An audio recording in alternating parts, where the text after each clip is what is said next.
Hello बच्चों, आज का लेक्चर स्टार्ट करते हैं। Lecture number 12 chapter 2।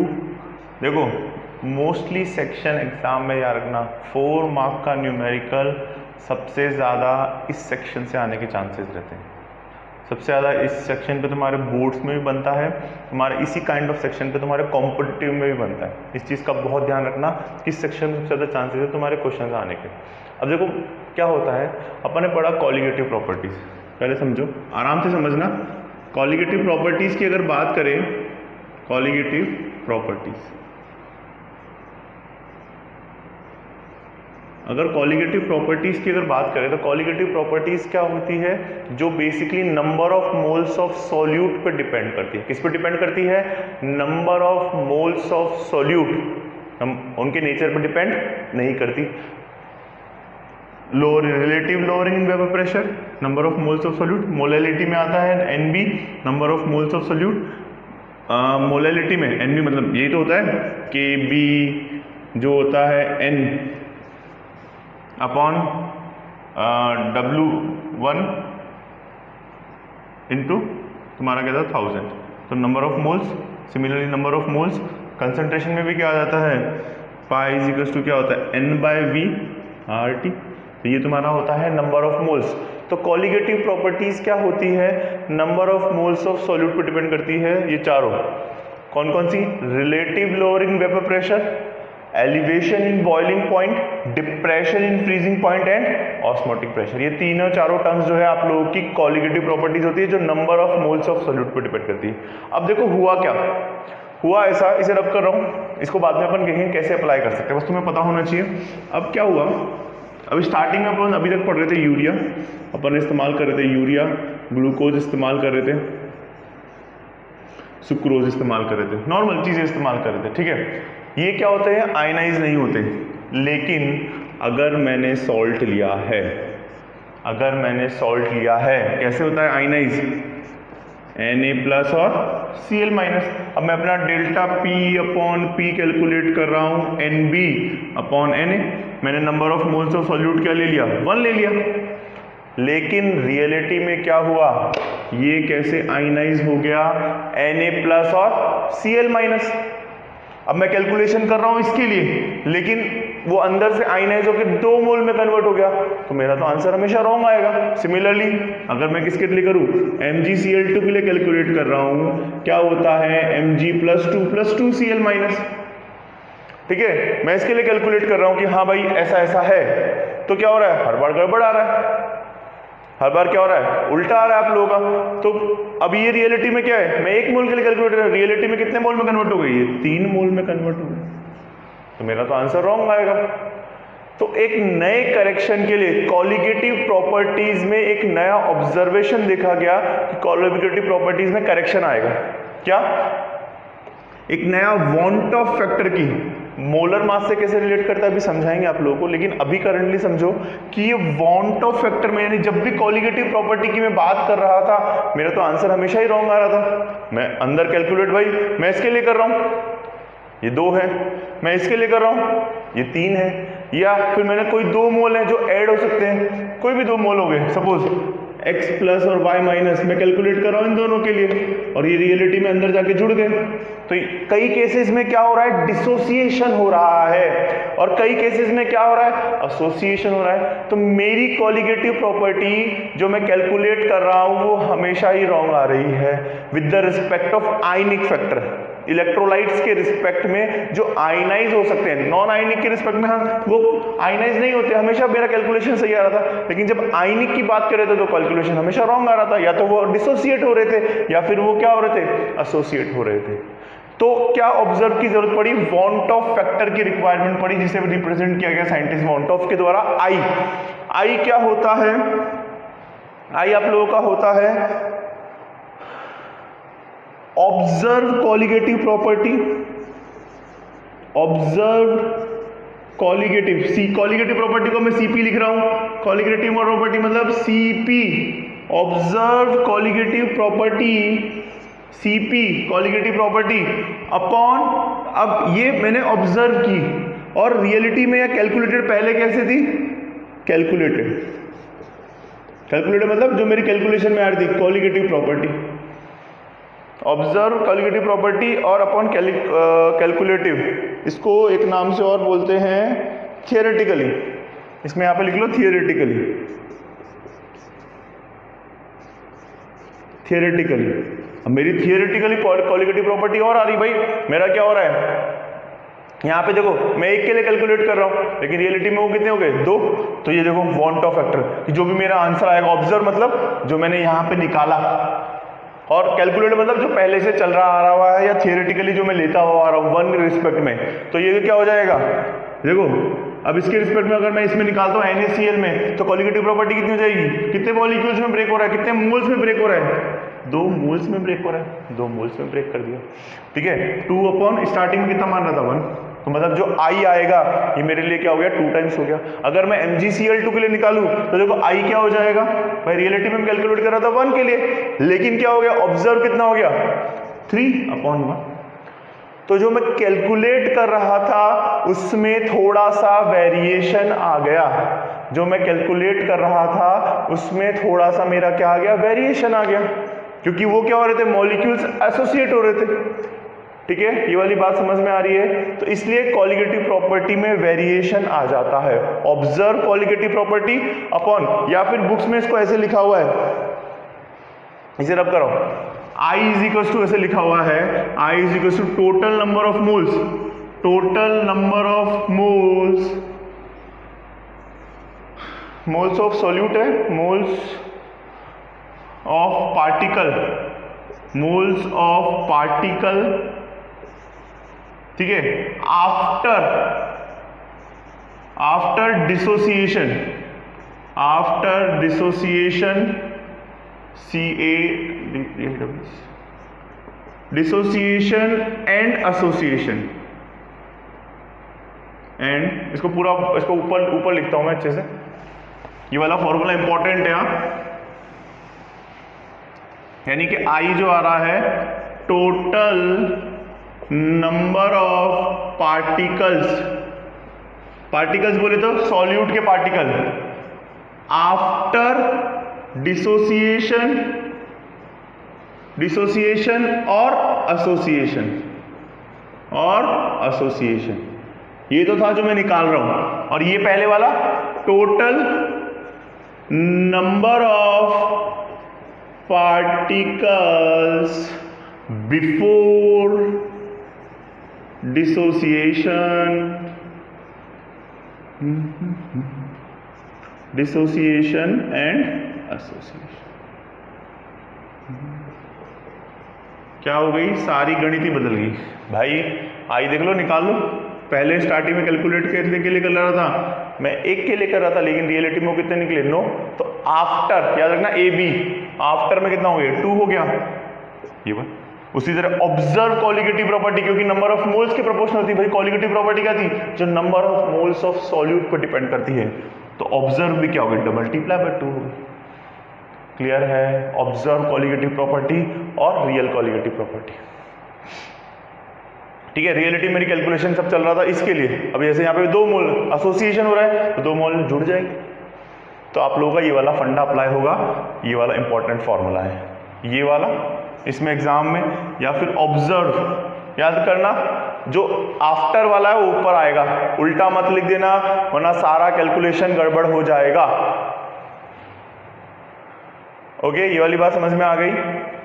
तो इसका मतलब अब मेरा नया गणित चलेगा, इसे रब कर देता हूं, इसके अपन और भी डिटेल में जाएंगे। क्या, अब मेरा नया गणित चलेगा। क्या नया गणित चलेगा कि जो मेरा I है, व्हाट इज I? I देखो, डेल्टा P अपॉन P था, वो क्या हो गया, NB अपॉन NA था। अब मैं कैलकुलेट कर रहा था एक के लिए। अब यहाँ पे मैं क्या कर रहा हूँ, सपोज मैं NaCl के लिए निकाल रहा हूँ। NaCl वाला एग्जाम्पल सबसे इजी एग्जाम्पल है, Na प्लस और Cl माइनस।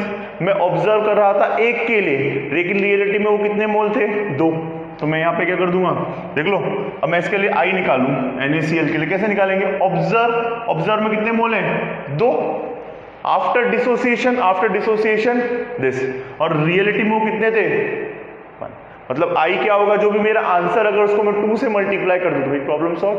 तो यहाँ पे मैं आई, इसको 2 ना लिख के इसको मैं लिख रहा हूं i, which is van't Hoff factor. या इसका उल्टा हो, एसोसिएशन होगा n प्लस और Cl माइनस। सपोज एक एग्जांपल उसी को ले लें, एसोसिएशन कर रहे हैं NaCl। मैं इनका डेरिवेशन भी करवाऊंगा, लेकिन यहाँ पे मैं 2 के लिए निकाल रही हूँ, रिलेटिव में वो कितना है 1, तो यहाँ पे क्या होगा 2 की जगह क्या हो जाएगा 1/2 हो जाएगा भाई। ऑब्जर्व आफ्टर में क्या हो गया 1, और रियलिटी में भाई ये वाला फॉर्मूला लगा दो ना, I इज इक्वल टू क्या हो जाएगा आफ्टर डिसोसिएशन। आफ्टर डिसोसिएशन कितना हो रहा है एसोसिएशन, यहाँ पे एसोसिएशन हो रहा है, तो आफ्टर एसोसिएशन वो कितना हो रहा है 1, आफ्टर एसोसिएशन हो गया 1, और रियलिटी में मान रहा था उसे 2, तो जो भी आंसर है उसका हाफ कर दूंगा तो भाई प्रॉब्लम सॉल्व हो जाएगी। इसका मतलब एक कंक्लूजन आ गया कि I कैसे, it is the ratio of this and this. तो प्रॉब्लम सॉल्व करने का सबसे आसान तरीका with the respect of ionic, किसके रिस्पेक्ट में, with the respect of ionic solution. Note कर लो ये वाली बात, फिर क्वेश्चंस भी करवाए जाएंगे, टेंशन मत लो। यानी कि अपने नए फॉर्मूले, ये वाली बात समझ में आ गई होगी, कैलकुलेटेड, और इसके रिस्पेक्ट में आई की जरूरत पड़ गई। मैं कैलकुलेट कर रहा हूँ इसके लिए, लेकिन रियलिटी में वो है, मैंने जैसे इसको किया ऑटोमेटिकली मल्टीप्लाई हो जाएंगे। यानी कि सारे फॉर्मूले नए आ गए, डेल्टा पी अपॉन पी में आ गया, delta T B is equal to इस तरीके से लिखा हुआ है आई के बी एम, इसलिए आई करते हैं। Delta T F is equal to क्या हो जाता है आई के एफ एम, इसीलिए आई करते हैं। Pi is equal to I C R T, क्योंकि सबके सब नंबर ऑफ मोल्स, यहाँ पे एन भी आता है सबके ऊपर में, टॉप पे सबके ऊपर जो है टॉप में एन भी आता है, number of moles of solute. Problem solve इस तरीके से कर सकते हैं, ठीक है, इसलिए आई की रिक्वायरमेंट पड़ी। ठीक, क्लियर है? आई होप ये वाली बात आप लोगों को क्लियर होगी। अब एक चीज ध्यान रखना, नोट डाल के यहां पे लिख रहा हूं 2 फॉर्मूले, ये और ये भी एक साथ है। कॉलिगेटिव प्रॉपर्टी जो होती है,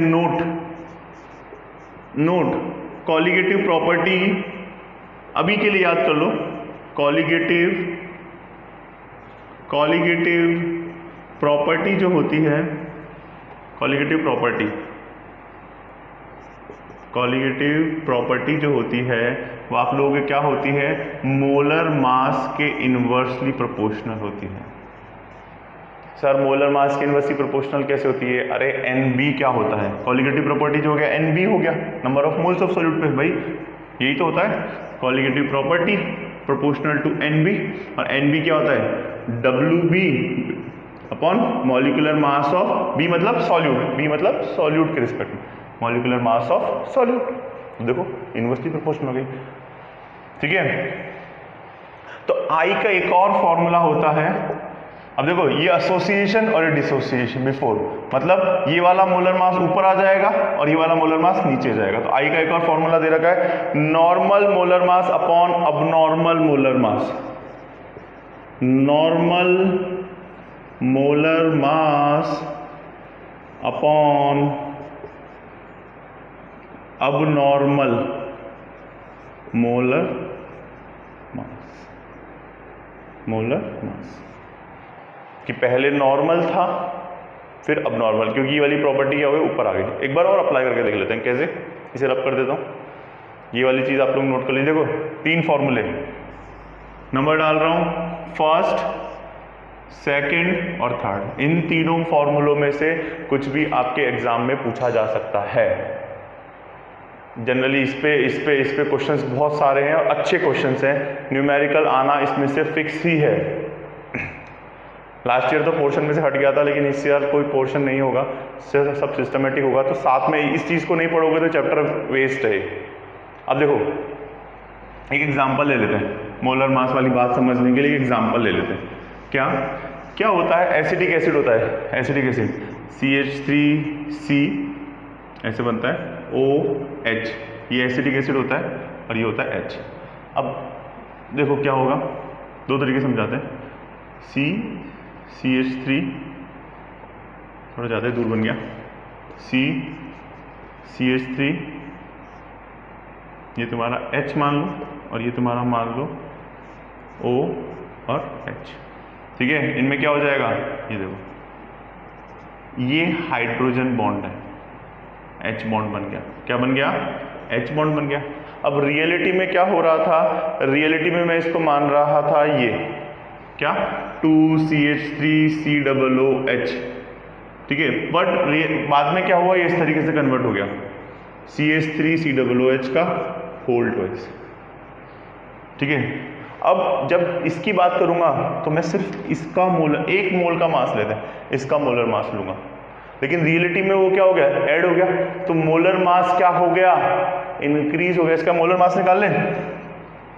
आई की वैल्यू होती है 32 प्लस 4 प्लस 24, तो कितना आ रहा है? 34 प्लस 4 प्लस 4 60। रियलिटी में मान रहा था 60, लेकिन वो कितना हो गया? 120। तो अगर मैं मोलर मास के रिस्पेक्ट में करूं तो आई जो है नॉर्मल मोलर मास मेरा क्या था? 60, ठीक है। और अब नॉर्मल कितना हो गया? वो कितना हो गया? 120 हो गया। इसको करोगे तो आई कितना हो जाएगा? हाफ। देखो ना, 2 के रिस्पेक्ट में ये क्या हो गया? 1, तो 1 के रिस्पेक्ट में ये कितना होगा? आधा। तो मेरा जो भी आंसर आएगा उसको क्या करना है? मैंने हाफ कर देना है।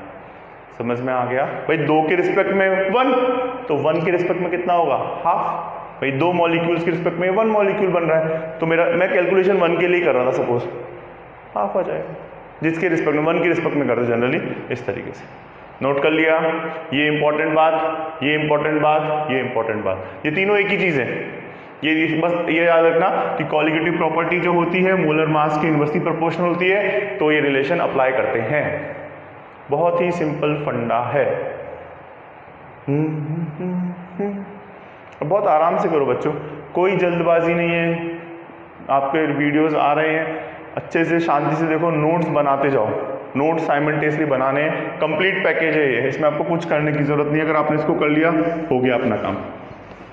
देखो अब इसमें छोटी सी बात थियरी की और है। क्या? अब कोई जरूरी नहीं है कि अभी मैंने लिया सपोज,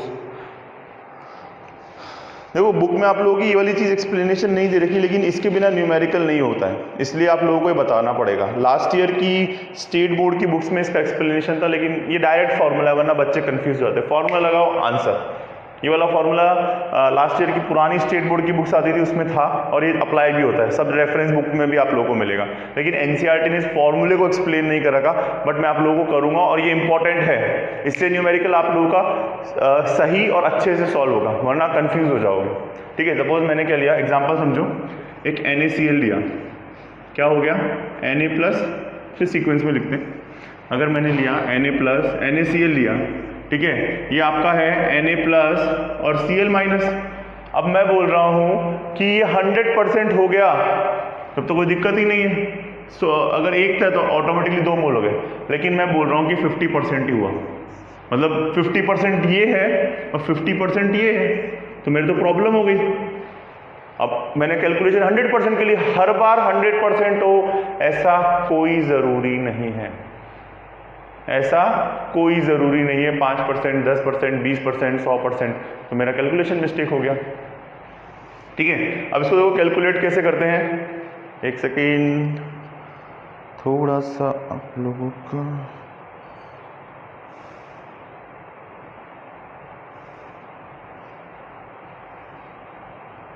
देखो, इसमें क्या होगा, क्वेश्चन मैं आपको समझाता हूं कैसे करना है।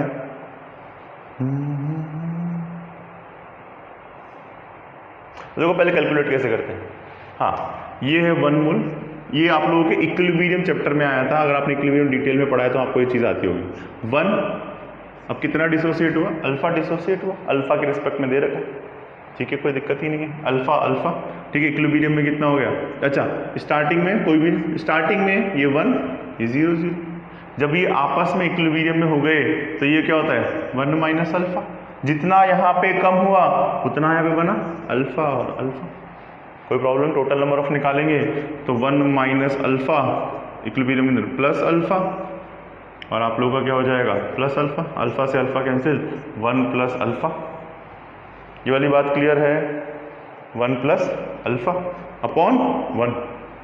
भाई स्टार्टिंग में मैं मान रहा था जितना उसका अपॉन 1, ये अपना आई क्या अपना क्या था ऑब्जर्व अपॉन कैलकुलेटेड। इनिशियली अपन क्या मान रहा था, इनिशियली में मान रहा था स्टैंडर्ड 1, लेकिन रियलिटी में क्या हो गया 1 प्लस अल्फा हो गया। एक और करते हैं ना, कोई दिक्कत नहीं है, MgCl2 के रिस्पेक्ट में लेते हैं। क्या होता है, कैसे ब्रेक होता है, Mg+2 ऐसे तो ब्रेक होता है, कोई प्रॉब्लम ही नहीं है। इनिशियली 1, ये 0 0, ये 1 माइनस अल्फा, ये क्या हो जाएगा अल्फा, और ये हो जाएगा 2 अल्फा नंबर ऑफ मोल्स की बेसिस पे। इनको टोटल कर दें इक्विलिब्रियम के अंदर, तो 1 माइनस अल्फा प्लस 2 अल्फा, ठीक है, अल्फा से अल्फा कैंसिल, तो ये हो जाएगा I = 1 + 2 अल्फा अपॉन आई। भाई initially 1 mole, total number of moles उस हिसाब से हो गए। यानी कि देखो हर बार, जैसे अब एक और करते हैं, अगर मैं AlCl3 के लिए करूँ, AlCl3 क्या होता है, Al + 3Cl माइनस, बात समझ में आ रही है, 3Cl माइनस, इसमें कैसे होगा 1 0 0 इनिशियली, 1 माइनस अल्फा 3 अल्फा, कोई प्रॉब्लम ही नहीं है। अगर इसके लिए आई निकाले तो अल्फा से अल्फा कैंसिल हो जाएगा, 1 प्लस क्या हो जाएगा 3 अल्फा, देखो 1 + 3 अल्फा अपॉन इनिशियली कितने मान रहे थे 1। एक कॉमन पैटर्न दिख रहा है कि जितने टोटल नंबर ऑफ मोल अगर मैं मान रहा हूँ कि n = 4 है, तो उसमें से क्या हो रहा है, हर बार एक कम हो रहा है। जैसे वैसे ही अगर इसको अपन निकालें, कैसे, अगर ये a है, किस में कन्वर्ट हो रहा है, NB में कन्वर्ट हो रहा है। अब एक कॉमन टर्म कि n मतलब कितने में टूट रहा है, कितने में टूट रहा है, मैंने 5 मोल 4 मोल, देखो यहाँ पे ये 4 में टूट रहा है, कोई प्रॉब्लम ही नहीं है, ठीक है।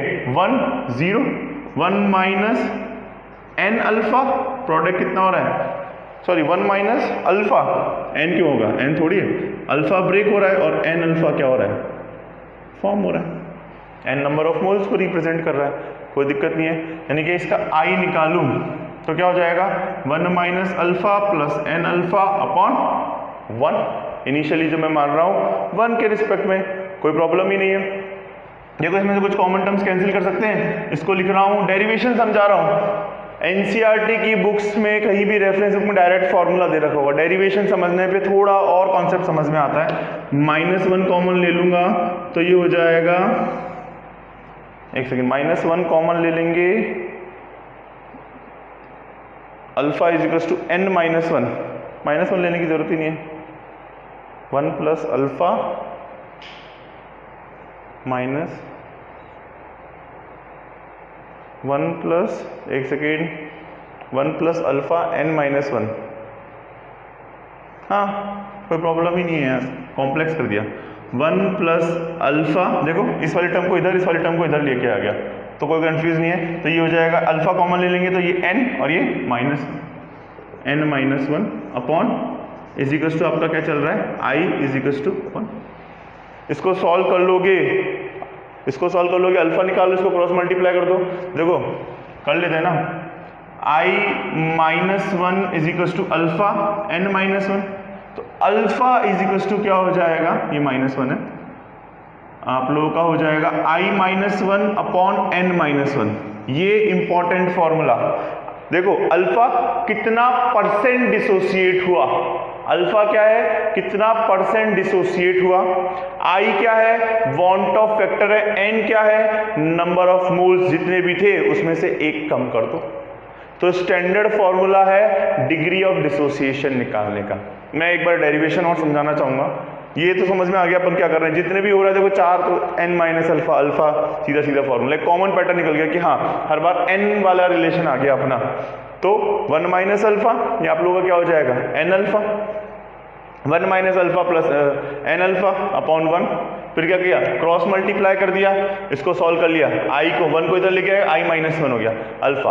अल्फा क्या कहलाता है, अल्फा में यहाँ पे लिख रहा हूँ एक बार फॉर्मूला और, अल्फा जो होता है वो आपका डिग्री ऑफ डिसोसिएशन को रिप्रेजेंट करता है, डिग्री ऑफ डिसोसिएशन को रिप्रेजेंट करता है कि वो कितना डिसोसिएट हुआ, कितने मॉलिक्यूल्स में रिप्रेजेंट हुआ। तो इसका फॉर्मूला जो आ जाता है, alpha = I - 1 upon n minus one. मैंने बोला 20% डिसोसिएट है तो डिग्री ऑफ डिसोसिएशन आई की वैल्यू आप लोगों को पता है 1 की वैल्यू आई निकालोगे वही ऑब्जर्व अपॉन उससे n।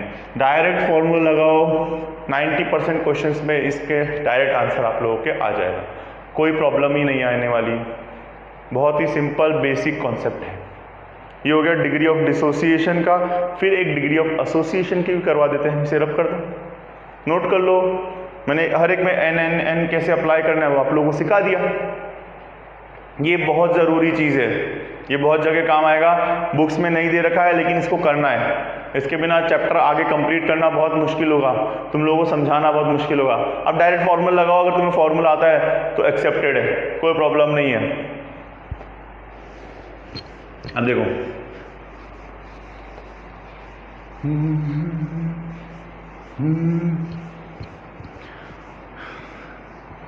सिमिलरली आप लोगों के एसोसिएशन के रिस्पेक्ट में, वो डिसोसिएशन के रिस्पेक्ट में था, अब बात करते हैं एसोसिएशन के रिस्पेक्ट में। एसोसिएशन की बात की है, डिग्री ऑफ एसोसिएशन कैसे निकालते हैं।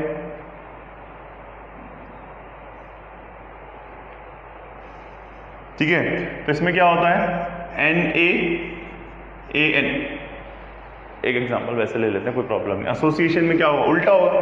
भाई मैं क्या मान रहा हूं, A प्लस B मान रहा हूं, वो क्या हो रहे हैं AB काउंटर है, मैं निकाल रहा हूं 2 मोल के लिए, ठीक है, वो निकल रहा है 1 मोल। मैं बोल रहा हूं A प्लस 2B मान रहा हूं, वो कितना हो रहा है AB2 बन रहा है। मैं मान रहा हूं A प्लस 3B मान रहा हूं, वो क्या बन रहा है AB3 बन रहा है। जैसे सिमिलरली NaCl, तो हर बार क्या हो रहे हैं, ऐड हो रहे हैं। अगर मैं इसको 1 माइनस 1 तो उस हिसाब से ऐड हो रहा है। वैसे ही इसमें मानेंगे अपन, अगर मैं Na मान रहा हूं तो ये आपस में ऐड होके An हो रहा है। क्या हो रहा है An। हर बुक में आप लोगों को डेरिवेशन मिलेगा तो ऐसे ही मिलेगा, ठीक है, यानी कि ये 1 ये 0 1 माइनस अल्फा। अब ये जितना भी है, जितने नंबर ऑफ मोल्स है वो डिवाइड में चले जाएंगे, अल्फा बाय n। कोई प्रॉब्लम ही नहीं है, बस सॉल्व कर दो। क्या हो जाएगा I is equals to 1 minus alpha plus alpha by n। 1 minus alpha plus alpha by n। और इनिशियली कितने मोल थे, जितने भी रिस्पेक्टर थे। I क्या होता है, observe upon real. Calculated standard कितना मान रहे हैं 1। इसको सॉल्व कर लोगे, डायरेक्ट फॉर्मूला लिख रहा हूं मैं इसका, alpha is equals to 1 minus I n upon n minus 1। इसको सॉल्व करना चाहो कर सकते हो, वायर्ड फॉर्मूला लिख लो 1 माइनस आई अपॉन n माइनस 1। n क्या है, n number of molecules it is associated, n number of molecules associated लिख लेना, n नंबर ऑफ, उसमें डिसोसिएट कितने हो रहे हैं, इसमें एसोसिएट कितने हो रहे हैं, इस बात को आप लोगों को ध्यान रखना है। Number of moles of dissociated, उस वाले केस में डिसोसिएशन, एसोसिएशन में नंबर ऑफ मोल्स ऐड होके कितना बन रहा है। जनरली हाफ हाफ इस तरीके से चलता है, तो आप लोगों का ये आ गया। क्लियर है, अच्छे से क्लियर है, कोई प्रॉब्लम नहीं है। तो अपन ने क्या क्या देखा, वॉन्ट ऑफ फैक्टर क्यों अप्लाई करते हैं, फिर कितना % डिसोसिएशन होता है। मैंने आपको डेरिवेशन भी थोड़ा समझाने की कोशिश की है ताकि आप लोगों को समझ में आए कितना % डिसोसिएट। हर बार ये जरूरी नहीं कि पूरा का पूरा एसोसिएट हो जाए, कुछ % उसमें से बोला डिसोसिएट हुआ, कुछ % एसोसिएट हुआ, तो मुझे पता होना चाहिए कैसे निकालना है। तो इसके रिस्पेक्ट में ये वाला फॉर्मूला एक ये हो गया, alpha is equals to i minus 1 upon n minus 1 with the respect of dissociation. और एसोसिएशन में क्या हो गया, यहाँ पे लिख रहा हूँ alpha is equals to 1 minus i, ये हो गया 1 minus n minus 1 with the respect of association. ये दोनों फॉर्मूले, डायरेक्ट फॉर्मूले ही याद करने हैं, ज़्यादा बेटर है आई माइनस 1 अपॉन n माइनस 1, क्योंकि मैं इस पर न्यूमेरिकल करवाने वाला हूँ। 1 माइनस आई n माइनस 1, सीधा सा फंडा। ये वाले पॉइंट आई होप क्लियर होंगे आप लोगों को, अच्छे से नोट कर लो ये वाले फॉर्मूले। मोलर मास में मैंने आपको नॉर्मल अपॉन अब नॉर्मल वाली बात अच्छे से समझा दी है, उसको अच्छे से कर लेना। ये लेक्चर बहुत इंपॉर्टेंट है, किसी भी तरह का डाउट हो जब भी अपना जूम सेशन होता है यू कैन आस्क, कोई प्रॉब्लम नहीं है। पर it is this chapter is very important, this topic is very important in this chapter. इसमें से मान के चलो 4 मार्क का न्यूमेरिकल आएगा ही आएगा। तो नेक्स्ट टाइम पे अपन इसके कुछ न्यूमेरिकल्स करेंगे। आज के लिए इतना ही बहुत है। Thank you from my side, all the best बच्चों।